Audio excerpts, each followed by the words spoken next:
Sa ngalan ng Ama, ng Anak, at ng Espiritu Santo, Amen. ang pagpapala ng ating Panginoong Jesucristo, ang pag-ibig ng Diyos Ama, at ang pakikipagkaisa ng Espiritu Santo, naway sumainyong lahat. At sumayo rin. Bayan ng Diyos, tayo po ay nasa ika-6 na araw na ng ating ginagawang paghahanda sa nalalapit na dakilang kapistahan ni San Juan Bautista. Tawa tayong lahat, panalangin natin sa Diyos sa banal na misang ito, na tayong lahat ay maging matuwid sa ating mga daan patungo kay Jesus. Kaya upang tayong lahat ay maging marapat na gumanap sa banal na pagdiriwang, aminin natin at ating pagsisihan ng ating mga nagawang pagkakasala. Tayo pong lahat, inaamin ko sa makapangyarihang Diyos at sa inyo, mga kapatid, na lubha akong nagkasala sa isip, sa salita at sa gawa, at sa aking pagkukulang. Kaya sinasamo ko sa mahal na Birheng Maria, sa lahat ng mga anghel at mga banal, at sa inyo, mga kapatid, na ako'y panalangin sa Panginoong ating Diyos. Kaawaan tayo ng makapangyarihang Diyos, patawarin tayo sa ating mga kasalanan, at patnubayan tayo sa buhay na walang hanggan. Amen.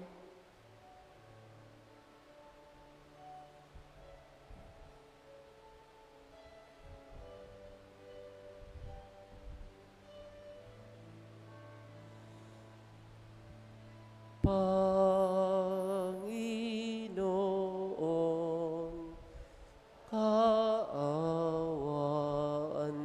mo kami.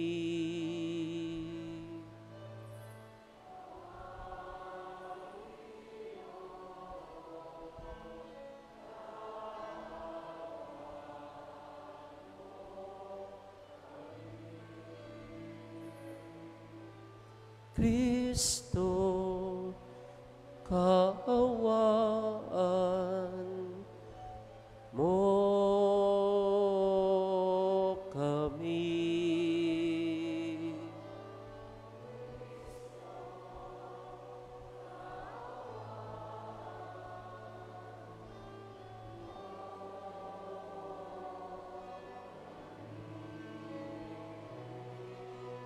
Panginoon,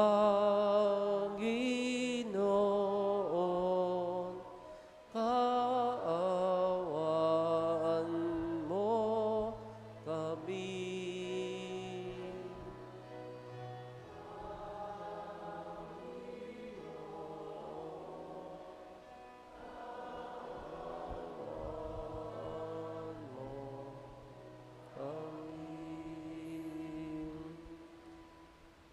Manalangin tayo.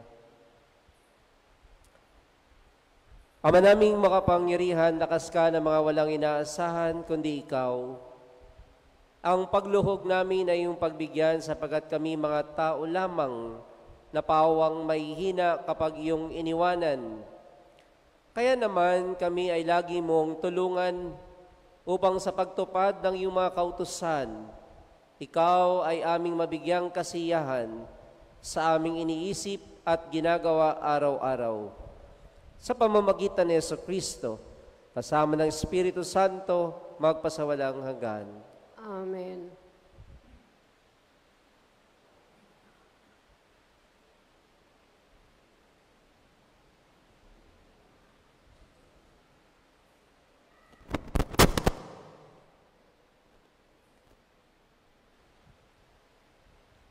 Ang salita ng Diyos mula sa ikalawang sulat ni Apostol San Pablo sa mga taga-Korinto. Ibig kong ibalita sa inyo, mga kapatid, ang nagawa ng pag-ibig ng Diyos sa mga simbahan sa Macedonia. Dumana sila ng matinding kahirapan at ito'y isang mahigpit na pagsubok sa kanila. At sa kabila ng kanilang paghikahos, masayang-masaya pa rin sila at bukas ang palad sa pagbibigay.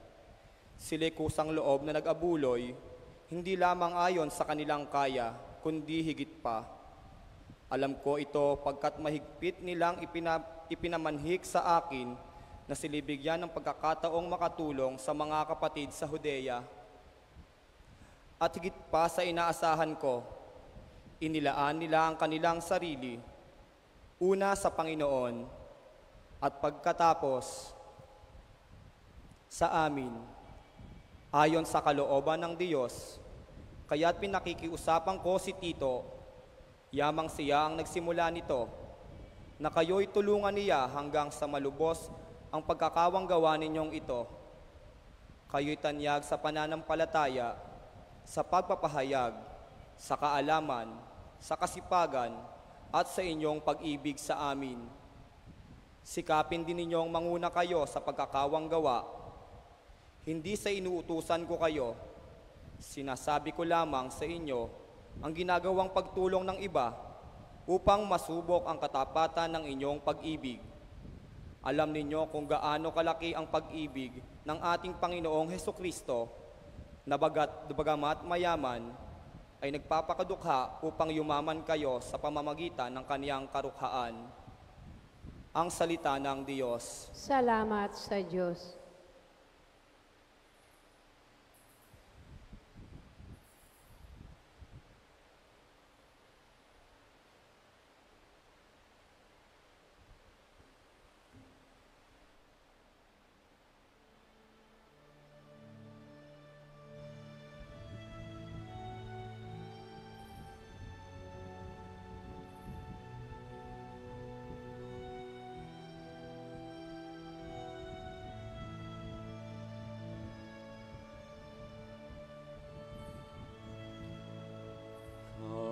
Kaluluwa ko'y iyong purihin,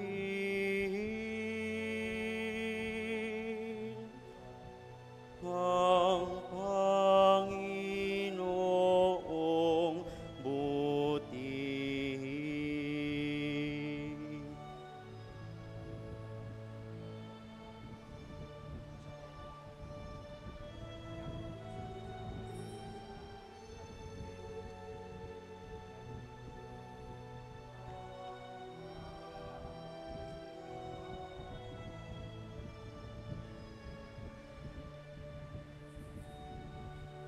O kaluluwa ko, ang Diyos papurihan.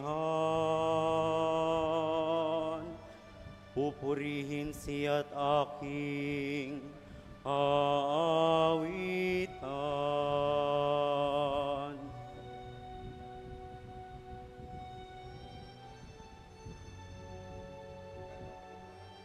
Aking awitan habang ako'y buhay.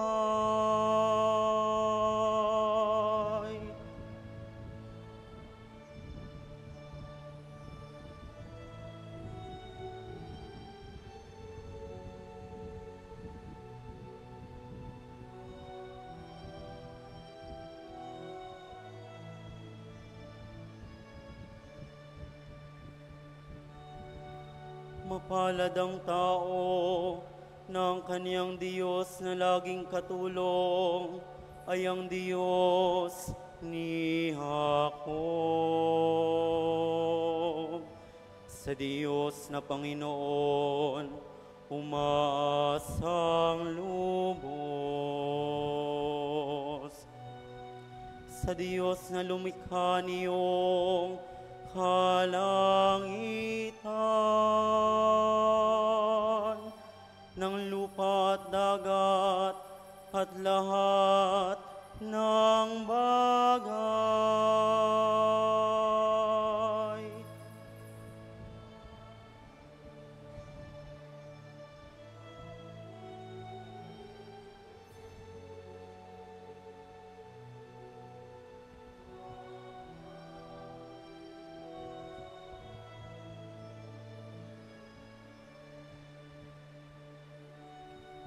Ang masahang lagi, Panginoon. Panig sa naapi, ang Diyos na hukom.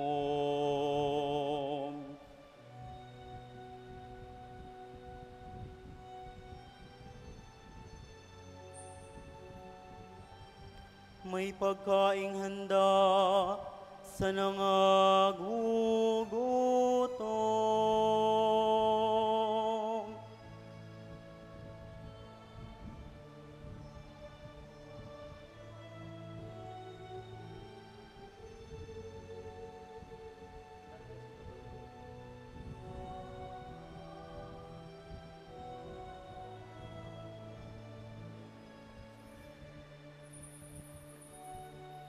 Pinalaya niyang mga nabihag, isinasauli paningin ng bulag. Lahat ng inapi ay itinataas, ang mga hinirang niya'y nililingap.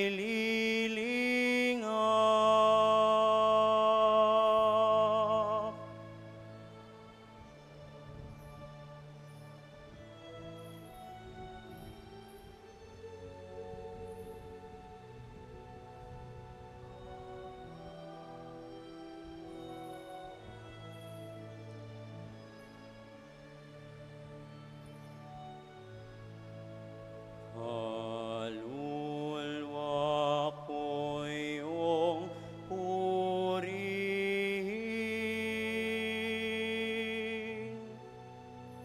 ang Panginoong butihin.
Sumainyo ang Panginoon. At sumayo rin. Ang mabuting balita ng Panginoon ayon kay San Mateo. Papuri sa iyo, Panginoon.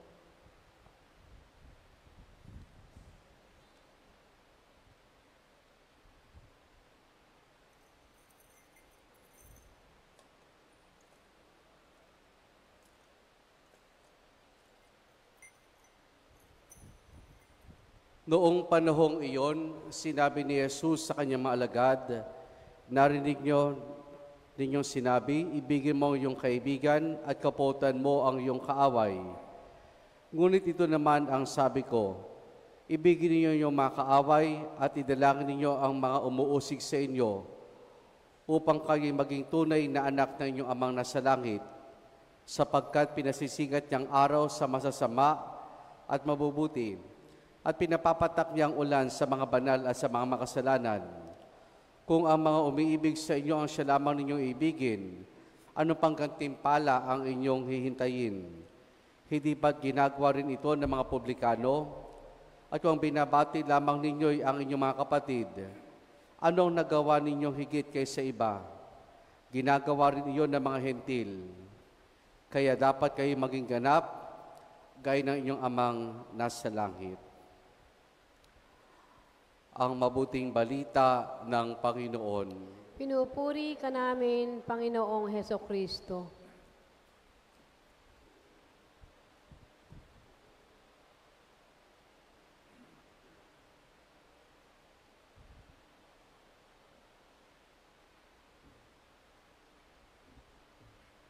Father Melchor, ang kura paroko ng parokya ng San Juan Bautista, Father Manny, ang ating presider. Bayan ng Diyos, isang magandang gabi at isang magkaroon kayo ng isang makahulugang pagdiriwang ng kapistahan ni San Juan Bautista. Nung pumasok po ako ng simbahan, na-impress po ako sa altar. Father Melchor, Father Melchor, na-impress ako sa altar. Ang ganda ng altar niya. Napakalaking biyaya. Iniisip ko nga kung paano ang pagaganda yun eh. Ang ganda. Ngayon ko lang po nakita yan. Congratulations. Very impressive. Malaking biyaya po yan sa bayan ng Diyos dito sa San Juan na mapaganda nyo yung altar. Very inspiring, malaking biyaya. At alam natin mga kapatid, ang ibig sabihin ng salitang Juan, God is gracious, ang Diyos ay mabiyaya. Alam niyo, pag nilayan po natin ang ating unang pagbasa, napakaganda po.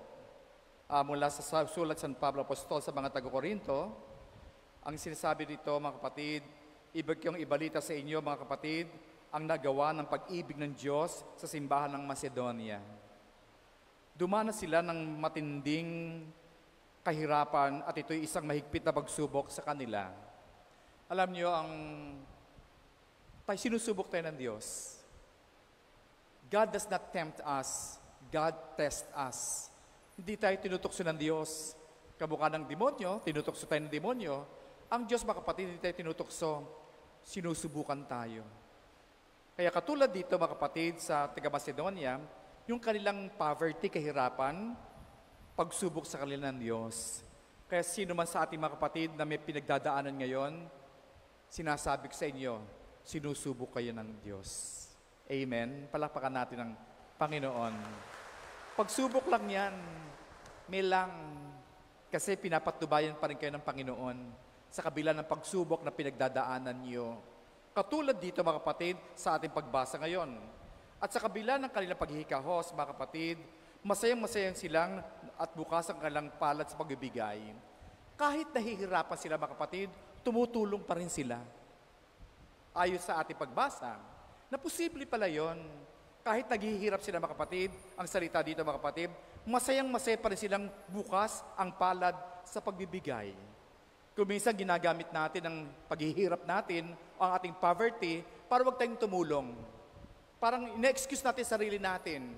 Pero hindi ganyan mga kapatid sa Panginoon, sa larangan ng pananampalataya.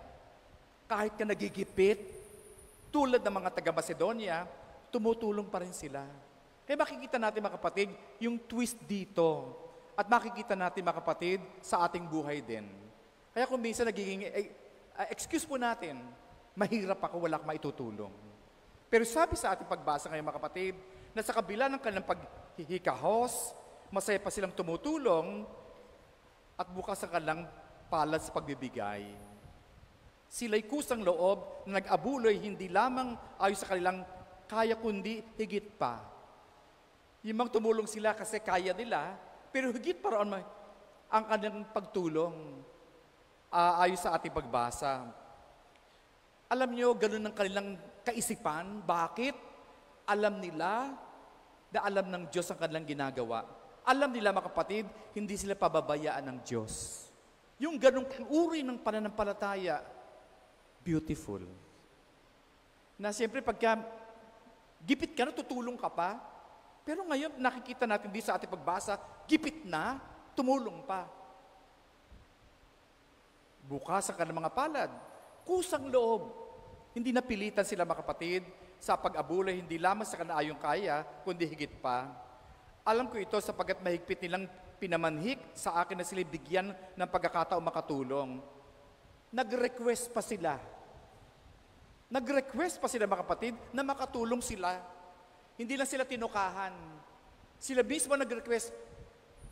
Sinabi sa kanila sinabi nila na bigyan niyo kami, magtutulong din kami. Kakaiba mga kapatid. Nag-request pa sila kahit sila gipit para makatulong. Hindi nagtatago, hindi umiiwas. Alam niyo, nung ako'y nasa Valenzuela, meron akong parish doon. Isang samahan, head siya. Isang samahan. Medyo may posisyon din sa barangay. So, may kaalaman. Kaya pagdonasyon na ng mga samahan, pag magdodonate mga samahan, o tutulong mga samahan sa pamparokya, lagi siya lumiligtas. Napansin ng mga members, mga kapatid, yung mga members na iisahan, nahihingan, pero hindi niya bibigay. Sa maikling salita, mga kapatid, ngayon, after many years, matagal na akong wala doon, yung wais na yon, na head ng isang samahan, kay hirap-hirap ngayon. Yung mga inisahan niya, yung kasama niya sa grupo, mauunlad ang buhay. Amen. Palakpakan natin ang Panginoon. Ganon.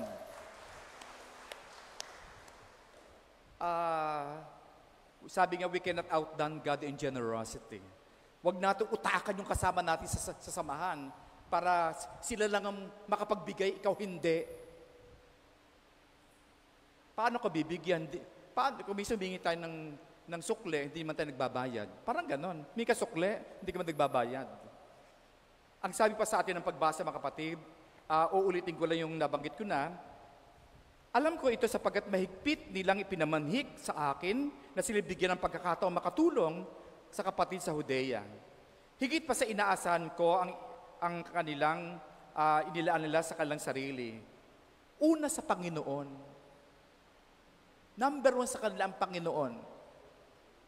Dapat number 1 din sa atin si Lord. Kasi kapag Diyos ang number 1 sa ating buhay, mga kapatid, di ba pag sa buhay natin, sino number 1? Sino number 2? Sino number 3? Pero kapag ang Diyos ang number 1 sa ating buhay, mga kapatid, Diyos ang bumabahala sa ating number 2, number 3, number 4. Pero kung ang number 1 sa ating buhay, mga kapatid, ay tao, pag namatay yan, pag nawala yan, pag nagmaliw yan, hindi niya kayang alagaan ng number 2, number 3, number 4. Kaya mahirap, mga kapatid, ang number 1 natin, tao. Kasi namamatay yan, nawawala yan, naghihirap din yan, kakasakit yan. Kaya napakaganda sinasabi sa ating mga kapatid, dapat ang number 1 sa ating buhay, Diyos. Kapag siya ang number 1 sa ating buhay, mga kapatid, siya ang bumabahala sa ating number 2, number 3, number 4. Kaya katulad dito sa mga tiga Macedonia, ang number 1 sa kanilang buhay ay Panginoon, ayon sa ating pagbasa. Kasi ang Diyos hindi nagbabago. Ang tao nagbabago. Ang tao nagkakasakit. Ang tao nang iiwan. Ang Diyos hindi tayo iniiwan. Tayo mawawala sa mundong ito. Ang Diyos mananatili. Kaya katulad sa taga Macedonia, mga kapatid, dapat ang Panginoon ang una sa atin. Amen. Palakpakan natin ang ating Panginoon. At higit pa sa inaasahan ko, inilaan nila ang kanilang sarili una sa Panginoon. At pagkatapos, aniya, yabang siya ay amin ayon sa kalooban ng Diyos. Kaya't pinakikiusapan ko si Tito na malubos ang pagkakawang gawa sa inyong ito. Kayo'y tanyag sa pananampalataya, pagpapahayag at kaalaman at kasipagan at sa inyong pag-ibig sa amin. Sikapin din yung manguna kayo sa pagkakawang gawa. Beautiful. Manguna tayo sa pagkakawang gawa. At sabi nga sa ating mga kapatid, hindi natin mahihigitan ng Diyos sa paggaganti sa atin. We cannot outdone God in generosity. At kapag tayo gumagawa ng mabuti, mga kapatid, tandaan natin, nagtatanim tayo ng kabutihan. Pag nagtatanim tayo ng kabutihan, mga kapatid, aani tayo. Pero, kung sa kabaliktaran, magtanim ka ng kawalangyaan, aanihin mo rin yan. Kaya ang ating paglilingkod, mga kapatid, ay alam ng Diyos. Ang ating pagtulong ay alam ng Diyos, mga kapatid. At tandaan din natin, ayon sa Banal na Kasulatan, kapag gumanti ang Lord, siksik, liglig at umaapaw. Amen? Kaya nga sinasabi rin sa ating magbasa, hindi sa inuutusan ko kayo, sinasabi ko lamang sa inyo ang ginagawang pagtulong ng iba upang masubok ang katapatan ng inyong pag-ibig. Kaya nga dahil sa ating pag-ibig, talagang napakagaan sa atin para tumulong. Sabi sa ating pagbasa, hindi sa inuutusan ko kayo, sinasabi ko lamang sa inyo ang ginagawang pagtulong ng iba upang masubok ang katapatan ng inyong pag-ibig. Alam ninyo kung gaano kalaki ang pag-ibig ng ating Panginoon Jesucristo. Bagamat mayaman, ay nagpakadukha upang yumaman kayo sa pagitan ng kanyang karukhaan. Kaya tulad na nabanggit sa pasimula ng misa, napakalaking biyaya para sa inyo sa patron San Juan, sapagkat sinasabi sa atin that God is gracious. Kaya sa pasimula pa lamang, unang bungad ko rito, talaga mabiyaya ang San Juan. At ipagpatuloy natin mga kapatid, ipagpatuloy ninyo ang pagdaloy ng biyaya ng Diyos sa inyong kabutihan, sa inyong pag-iisip, hindi lamang sa sarili, lalong-lalo para sa Panginoon at sa bayan ng Diyos. Magtanim kayo ng magtanim ng kabutihan, aani kayo ng kabutihan. Mas maraming tinanim, mas maraming aanihin. Mas konting tinanim, konti ang aanihin. Pag walang tinanim, nganga. Nganga sa maikling salita. Kaya wag nating paghihinayangan mga kapatid na tayo ay magtatanim ng kabutihan, tutulong, alam ng Diyos yan kung ano ginagawa natin. At sa maikling salita nga mga kapatid, that is the principle of planting and harvesting. That is the principle of sowing and reaping. What you plant, you harvest. What you sow, you reap. Kaya alam nyo, lalo kung may edad na tayo, tanim pa ng tanim. Kasi maikli na ng panahon natin magtanim mga kapatid. Dapat pagdating ng panahon, aanin lang tayo ng aani. Yung mga kabataang naririto, ang dami nyo pang pagkakataon para magtanim kayo. Magtanim ng kabutihan para marami kayong anihin pagdating ng panahon sa inyong buhay. Sapagkat darating ang oras, hindi ka na makapagtatanim. Hindi na. Pag mahina ka na, yun ang pagkakataon, aani ka lang ng aani sa iyong itinanim. Amen? At pangwakas, nais kong i-quote ang Proverbs chapter 11, verse 25, that a generous person will prosper, and he who refreshes others will himself be refreshed. Ang tao daw mapagbigay, generous, ay uunlad, will prosper. Hindi lang pangmatiyan na bagay sa lahat ng aspeto. Psalm 11:25 po yan. A generous person will prosper, and he who refreshes will be refreshed. Yun daw nagbibigay ng kagaanan sa kapwa, nagpapagaan ng buhay ng kapwa, siya rin daw gagaan ng buhay. Kasi kapag tayo tumutulong tayo na gumaan ng buhay ng kapwa natin. Hindi lang sa material na bagay, sa lahat ng aspeto mga kapatid. Kaya kapag tayo daw mga kapatid ay generous, uunlad daw tayo. Sa lahat ng aspeto. At kapag tayo daw nagbibigay tayo ng tulong o nagbibigay tayo ng kagaan ng buhay sa ating kapwa, maging ganun din daw sa atin. Kaya nga ulitin ko Proverbs 11:25, a generous person will prosper, and he who refreshes others will himself be refreshed. Kaya isang mabiyayang kapistahan ni San Juan Bautista sa inyong lahat. Amen.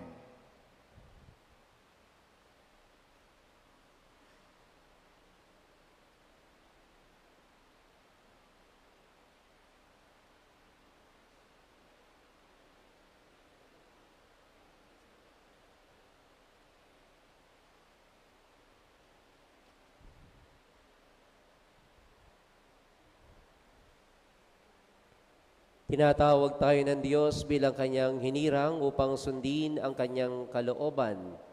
Manalangin tayo ng may pananalig sa Diyos na nagnanais na ang kanyang bayan ay mamagitan para sa sandaigdigan. Sa bawat panalangin nating isamo, Ama, pakinggan mo kami kay Kristo.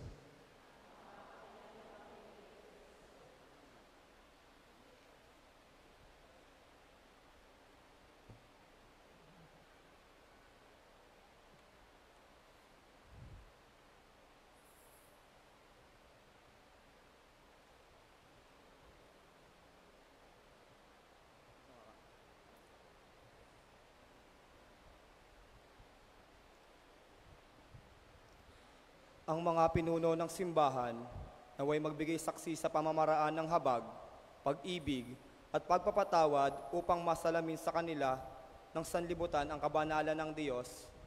Manalangin tayo sa Panginoon. Ama, pakinggan mo kami kay Kristo.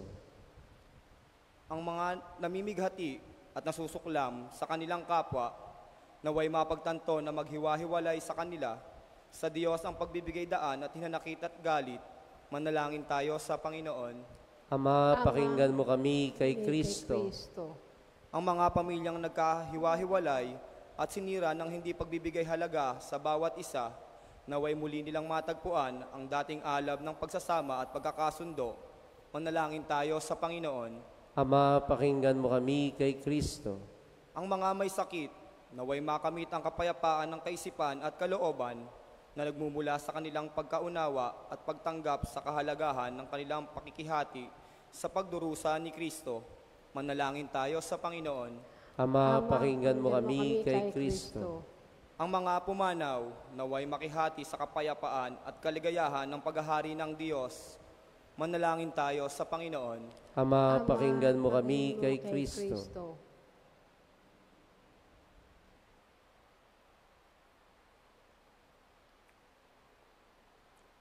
Ama naming Diyos, alam mo kung ano ang mabuti para sa amin.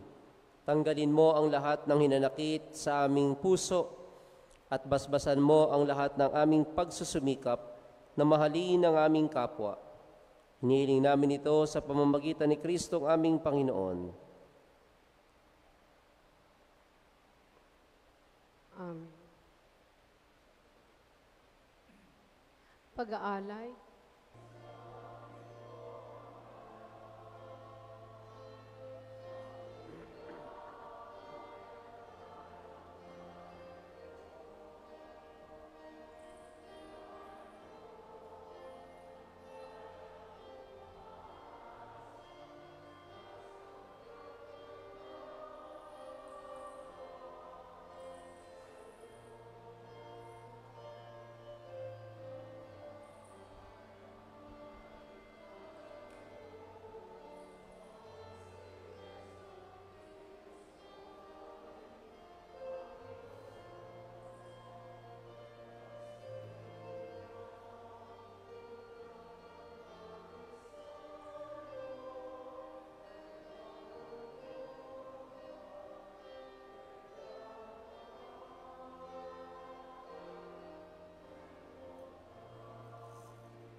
Manalangin kayo mga kapatid upang ating mga handog ay kalugdan ng Diyos sa mga makapangyarihan. Tanggapin nawa ng Panginoon itong paghahain sa iyong mga kamay sa kapurihan niya at karangalan sa ating kapakinabangan at sa buong sambayanan niyang banal. Ama naming lumikha, kami ginawa mong may angking katauhan na dapat pakanin at pangalagaan at iyong dinudulutan ng banal na pakikinabang. Ipagkaloob mong kami ay huwag magkulang sa mga iniuukol mo sa aming kapakanan. Sa pamamagitan ni Jesucristo kasama ng Espiritu Santo, magpasawalang hanggan. Amen. Sumainyo ang Panginoon. At sumayo rin, Itaas sa Diyos ang inyong puso at diwa. itinaas na namin sa Panginoon. Pasalamatan natin ang Panginoong ating Diyos. Marapat na siya ay pasalamatan. Ama naming makapangyarihan, tunay ang marapat na ikaw ay aming pasalamatan. Ang iyong mga supling na nagtaksil ay nagbabalik ngayon sa iyong paggiliw, bunga ng malasakit ng anak mong masunurin at ng Espiritong bigay upang lahat ay kupkupin. Kaming mga tinubos ng anak mong mahal ay niloob mong magtipon at magkapisan upang magsalo sa masaganang hapag ng buhay. Kaysa ng anak mo at ng Espiritu Santo, ang iyong sambayanan ay nagpupuri sa iyo. Nagkakapisan ngayon ang bumubuo sa katawan ni Kristo. Nagkakatipon ngayon ang pinananahanan ng iyong Espiritu. Kaya kaysa ng mga anghel na nagsisiawit ng papuri sa iyo na walang humpay sa kalangitan, kami nagbubunyi sa iyong kadakilaan.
Ama naming banal, ikaw ang bukal ng tanang kabanalan.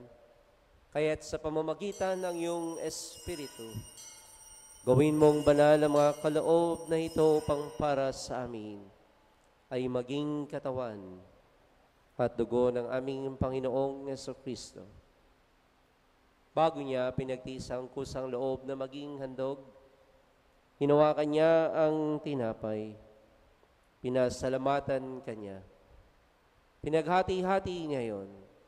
Iniabot sa kanyang mga alagad at sinabi, tanggapin ninyo lahat ito at kanin. Ito ang aking katawan na ihahandog para sa inyo.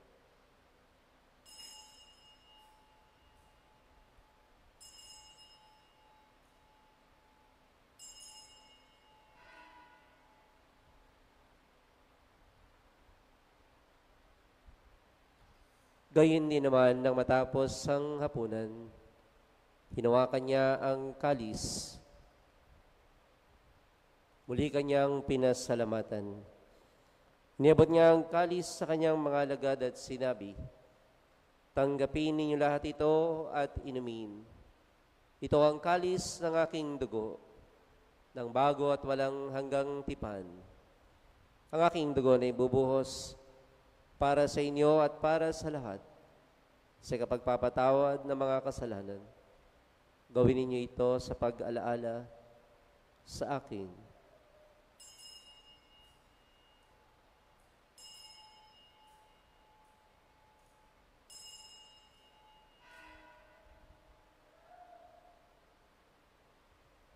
Ipagbunyi natin ang misteryo ng pananampalataya.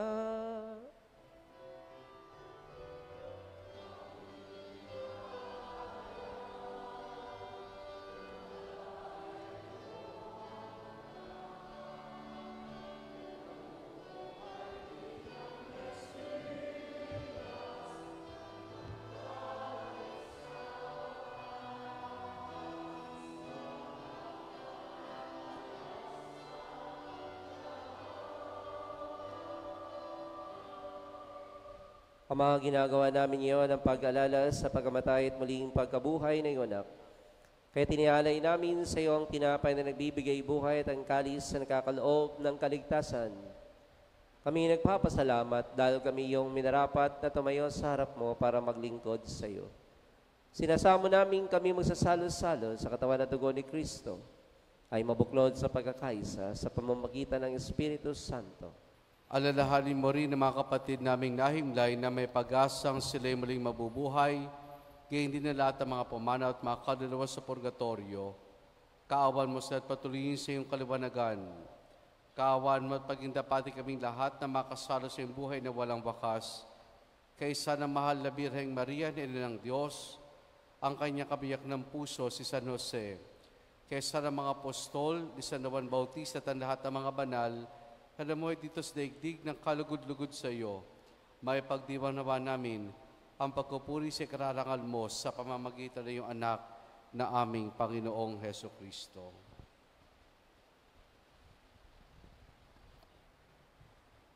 Sa pamamagitan ni Kristo, kasama niya at sa Kanya, ang lahat ng parangal at papuri ay sa iyo, Diyos samang makapangyarihan, kasama ng Espiritu Santo, magpasawalang hanggan.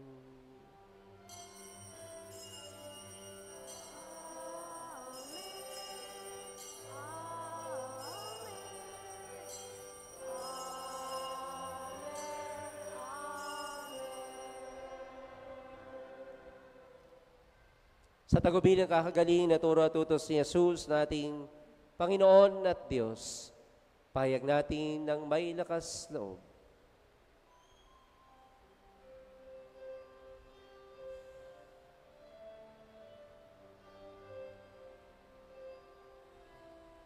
Ama namin, sumasalangit ka, sambahin ang ngalan mo, mapasa ang kaharian mo, sundin ang loob mo, dito sa lupa para lang sa langit.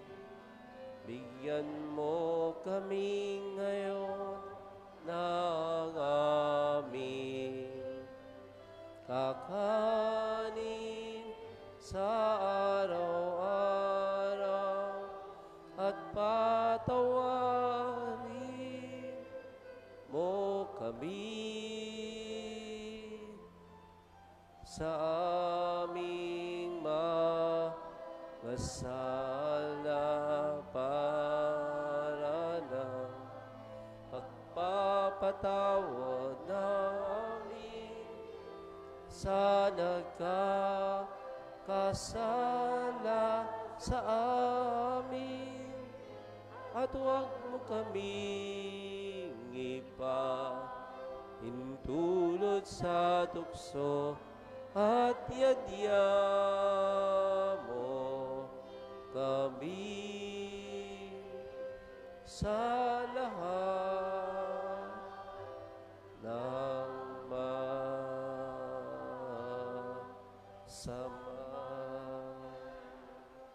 Hiniling namin kami adya sa lahat na masama, pagkalooban ng kapayapaan araw-araw, iligtas sa kasalanan sa lahat ng kapahamakan, samantalang aming pinananabikan ang dakilang araw ng pagpapahayag ng tagapagligtas naming si Jesu Kristo.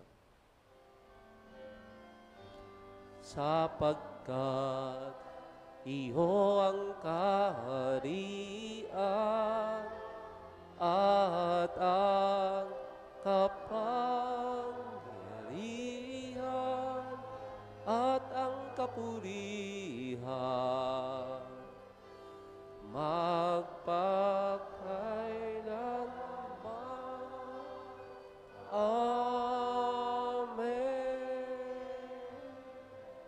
Panginoon Jesucristo, sinabi mo sa iyong mga apostol, kapayapaan ang iniiwan ko sa inyo, aking kapayapaan ang binibigay ko sa inyo.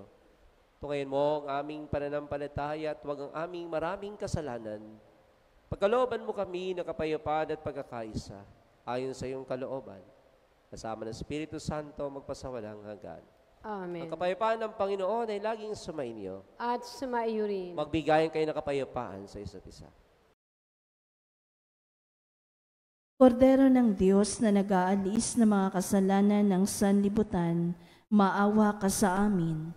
Kordero ng Diyos na nag-aalis ng mga kasalanan ng sanlibutan, maawa ka sa amin. Kordero ng Diyos na nag-aalis ng mga kasalanan ng sanlibutan, ipagkaloob mo sa amin ang kapayapaan.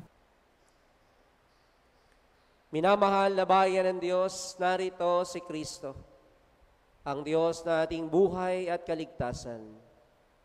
Ito ang kordero ng Diyos, ito nag-aalis ng kasalanan ng sanlibutan, mapalad ang inanian sa kanyang banal na piging. Panginoon, hindi ako karapat-dapat na magpatuloy sa iyo, ngunit sa isang salita mo lamang ay gagaling na ako.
Manalangin tayo.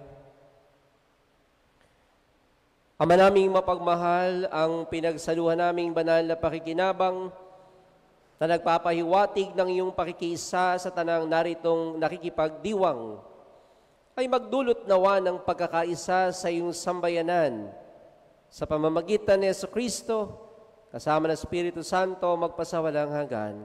Amen. Sumainyo ang Panginoon at pagpalain kayong lahat at ang buo ninyong pamilya ng mahabagin at makapangyarihang Diyos Ama, Anak at Espiritu Santo. Humayo kayong lahat sa kapayapaan, ipahayag ang mabuting balita sa lahat ng dako. Salamat sa Diyos. Purihin natin pasalamatan ng ating Panginoon.